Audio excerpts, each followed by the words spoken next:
Regen хэрхэн хийх тухай хийлээ. Regen гэдэг нь яндан бохирдсон үед түүнийг цэвэрлэнэ гэсэн үг тийм үү?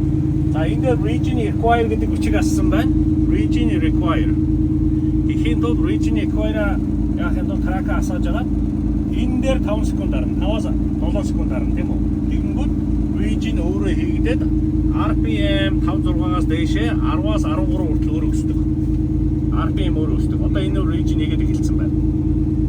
RPM өөрөө өсөд 10, 11, 12 дээр очих гэсэн. За энэ доороо хаяж 30-аас 40 минут болно. 30-аас 40 минут болсны дараа өөрөө RPM нь буунаа. RPM нь буун. Өөрөөр хэлбэл RPM буугаад бүх юм энэ дээр ингээд код байхгүй үед бол Regen хийгдээд дууссан байна гэсэн.